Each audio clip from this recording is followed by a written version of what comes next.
Pakistan seems to be having an identity crisis, kind of a Dr. Jekyll and Mr. Hyde syndrome.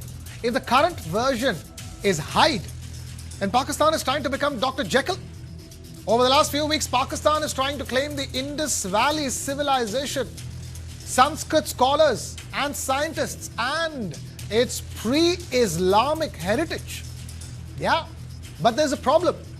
The entire exercise goes against the very basis of the two-nation theory that Jinnah championed for carving out Pakistan from India. Pakistan never wanted to be tied to ancient Indian history and started its history lessons from Islamic invasions in the subcontinent. Pakistan tried to tie its history with the Arabs, Turks, and Central Asians and to the larger Islamic world. To put it bluntly, Pakistan is a modern construct that's born from 20th century's geopolitics of South Asia. It never wanted to be seen sharing or the matter be even remotely associated with India. But with the suspension of the Indus Waters Treaty, clearly there's an effort is on to claim the Indus legacy and Indic civilizational ethos, even to Vedic association. So, the question is Pakistan planning a narrative over Indus waters? The Pakistani leadership seems to be on a branding exercise, trying to co-opt Indian legacy and heritage that has been cherished across the world. And it could well prove to be a marketing gimmick, a whitewash from its known support to terrorists and terrorism. Unlike India, Pakistan cannot claim to be a civilizational state like, say, China, Egypt, Iran, Iraq, Greece, or Italy. Pakistan's history is only 79 years old compared to India's 5,000 years civilizational history. That makes Pakistan's efforts a legacy theft, no less. There's no continued Indus or Vedic cultures left in Pakistan, as it is right here in India. And with 69 years of asserting Arab, Turkish and Central Asian ancestry of medieval invaders of India, things don't sit well for a nuclear power in heavy debt when it comes to wearing the mask of a legacy which is India's. A quintessential Dr. Jekyll and Mr. Hyde fight taking place by Hyde being the demon that mostly wins. We have Ravi Bhatt, historian. We have Sushil Pandey, historian, both joining us. Thank you, both of you gentlemen, for taking time out to be with us. Mr. Ravi Bhatt, let me begin by asking you a simple, straightforward question. This is a slam dunk, isn't it? It's laughable that Pakistan would even try something like this. Well, I think that, as you very well said, the question, just one can simply laugh at it because, as you have already said, the theory on which the Pakistan was created, the Pakistan started, the lobbying was done for the creating Pakistan was done on the basis of that we culturally we don't click. Culturally we don't belong to this land. We belong to someone else. We belong to some other nations. I mean, our alliances with the other area of the globe, and that is the reason. On the basis of that, they had started creating narrative before the partition. And ultimately, they succeeded on that our culture, our upbringing, our ancient civilization is altogether different. And now just see, I mean, the irony of that and the political irony is that they have taken away a very important, the ancient cultural centers, roots of our that. Then it's very unfortunate. Pakistan has taken away. And after taking that, they are not trying to own it. This is ours, this is ours. And now, so what the hell? You have been doing it. Earlier you said we don't belong to this culture, we don't belong to this nation. And now you start owning the same culture, the same history, the same civilization. What it is all about. Even you don't need an historian for that. Even a 10th standard student can tell you this is a laughable, this is a foolish approach, this is absolutely nonsense approach. Fair enough. Sushil Pandey, I want your initial thoughts as a historian on the matter. Actually, this is the acceptance of history. This is the acceptance of truth. And Pakistani peoples also know that the father of Pakistan, Muhammad Ali Jinnah, he was also Hindu, and later he accepted Islam. So I think this is the acceptance of truth. Sometime minister also claimed that in ancient and medieval India, we are Hindus and we are converted Muslims. I think this is a new narrative by Pakistan, and this is acceptance of real history. And fact of the matter is that there will be others willing to offer support for Pakistan's version. Mr. Ravi Bhatt. Come again? I mean, do you think there will be others willing to offer support for Pakistan's claim? Well, I think only those diplomats, only those foreign people will like to side with them who does not have a sense of logic. Otherwise, any person in senses will never do that. And Sushil Pandey, but the fact of the matter is that, everybody knows why this is happening. It is all because of the Indus Waters Treaty, isn't it? Yes, yes, this is reality. But this is a historical problem, and this is problem of identity. Pakistani people know their own history and their real history. So now they are trying to accept this fact. Okay, fair enough. Go ahead, Mr. Ravi Bhatt. Mr. Ravi Bhatt, I'll please give go an ahead. example. Okay. I'll simply want to give an example. The national language of Pakistan is what? Urdu, right? And Urdu's grammar is what? It is a grammar of Hindi language. Yes. It is the grammar of the Hindi language, the basic language in which they are trying to create the narration, the language in which they are trying to talk, the lobby people. That the grammar of that is a Hindi grammar, and it's a mix of Arabic words, Persian words, Turkish words, and the major number of words they are from the Hindi. They cannot speak. I mean, the Urdu itself is a Turkish word. That means can't to man, Shamni. So just imagine it. It's a very childish approach of the Pakistan. It's a very childish narration of Pakistan when they talk on these lines. In fact, they are exposing themselves, as Mr. Pandey has already said. They are exposing themselves. They are accepting it, and at the same time, they are exposing themselves. The other way of looking at it is also that Sushil Pandey, that they've actually got Western diplomatic missions to come and visit some of these historical sites in Pakistan to build this narrative, and it's meant to serve multi-purpose. That one is that they build soft power and assert their narrative over the Indus waters per se. Yeah, This is the reality. But what is the reality of Pakistan? Pakistani peoples are not Turkish Muslim. They are not Arab peoples. They are pure Indian nationalists, like Baluchs, Punjabi, and Sindhis.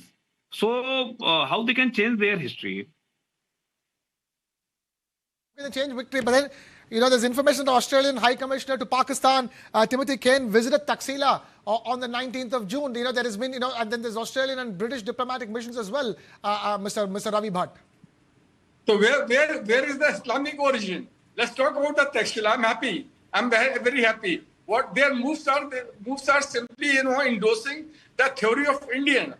In fact, tell me give me a very simple, the origin of the Taxila, association of Taxila with Islam. How come Taxila is associated with Islam? No, it's not. So what it proves? Go to Taxila, find out the history of Taxila. It has nothing to do with Islam. So that means that's Indian civilization. What has happened? A good number of Hindus converted to Islam, and they have taken a cover of Arabics that we are Muslims. Now, when it comes to their roots, they're anchorless. They do not know where to find the roots. So they are trying to take our roots and trying to claim that that's our civilization. How can it be their civilization? I mean, you don't need scholars for finding it out. It's even a 10th standard student of the student, they can simply tell you the facts and figures.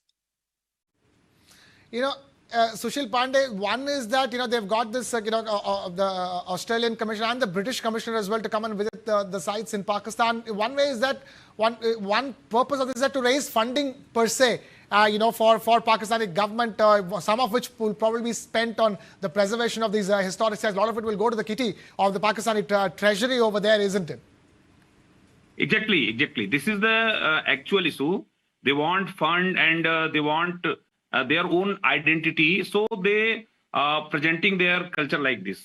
This is the actual problem. Yes. Okay. Mr.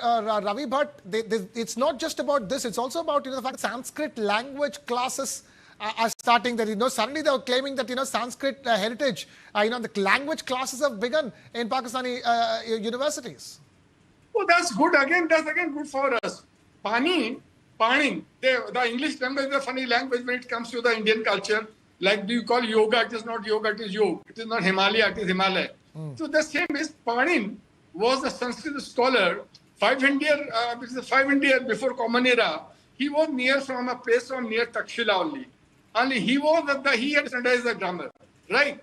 And Panin has started writing in which language? He had studied the grammar of Sanskrit, right? Now the Panin was, you can say that this scholar, Sanskrit language is which language? It is Indo-Aryan language. It comes the Indo-European family. It comes from this language, right? And what Sanskrit, is there any remain of the Sanskrit in Pakistan now? Are they using Sanskrit anywhere? We Indians are using Sanskrit language still. We have the Sanskrit universities. We have the Sanskrit classes. Now simply, if today I starting teaching French in my universities and I start claiming that our roots are in France, will anyone believe it? No one is going to believe that. The same when Pakistan is teaching Sanskrit and not using any kind of a Sanskrit language in their day-to-day life, official or even cultural activities, then who's going to believe them? Well, some are already believing them. They from their end, the question that's also being asked is that India is essentially a name that came from one of the rivers in Pakistan called Indus. That's their argument, Sushil Pandey. Yes, please. I'm saying, it is laughable. They say that, the Pakistanis say that, India is the one. Sanskrit died 600 years before the term India came about, and the term India came about only from a river in Pakistan called Indus. Yes, because Pakistan was also part of India, and most part of Afghanistan was also part of India. So our history is common, and I think Pakistan will accept this reality that they were Hindus and later they. This is the real history and this is the truth. Mr. Ravi Bhatt, it all goes back to then what does India do? Because you can't just stay silent and allow Pakistan to continue with this narrative. See, the only thing, India can play very coolly. The only thing Indian foreign mission should do is simply keep on releasing different statements that how come the Sanskrit, how come the Takshila, how come the, the Panin, they all belong to this India's, the culture and civilization, which India is not only claiming, but we are proud of it. You see our TV channels any day, any channel you see channel, at least 3 or 4 times, we keep on talking about the same ancient culture, the same Indian civilization, the same talking about the same Indian sense. So what? We see day-to-day our TV channels and see their TV channel. Do they ever talk about this?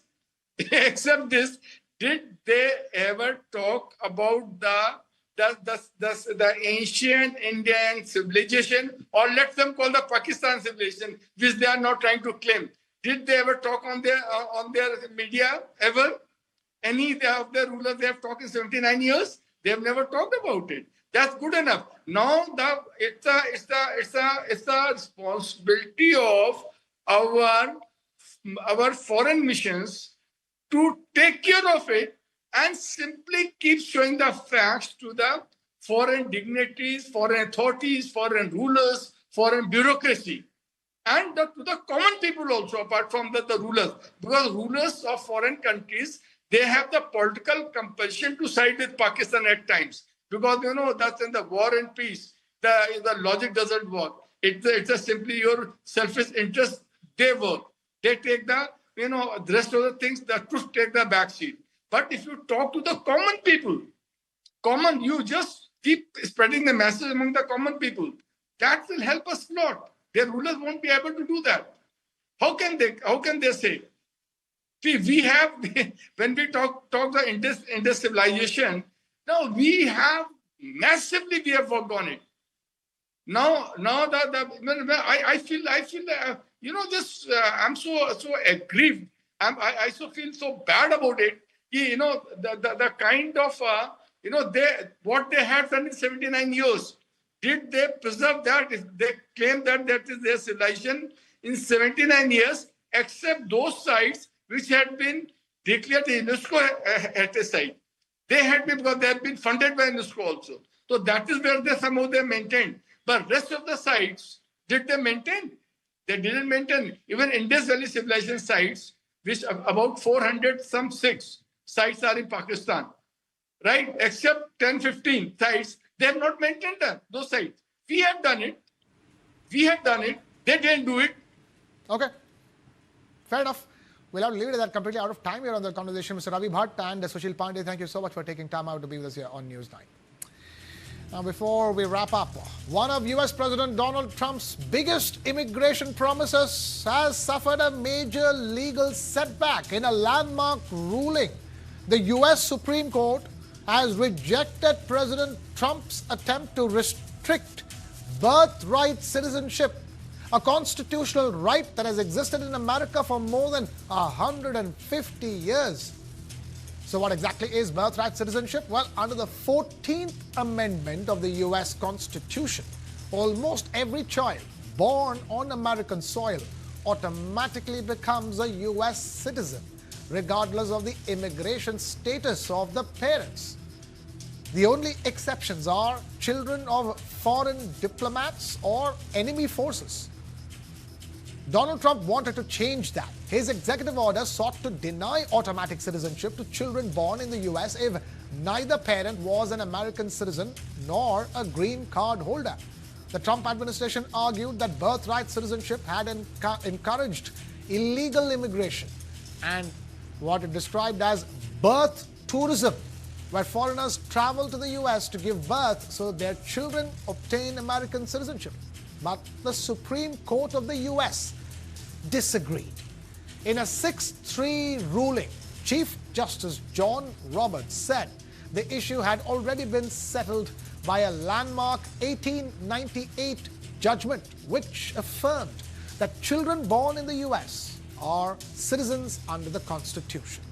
The court found no reason to overturn more than a century of legal precedent and ruled that Trump's interpretation of the Constitution was not supported by its language or history. The decision is significant because legal experts estimate that Trump's order could have affected the citizenship status of nearly 2.5 lakh babies born every year in the US. Politically, it's another setback for Donald Trump after the Supreme Court earlier struck down his global tariff policy. But it's also a major victory for immigrant rights groups who argue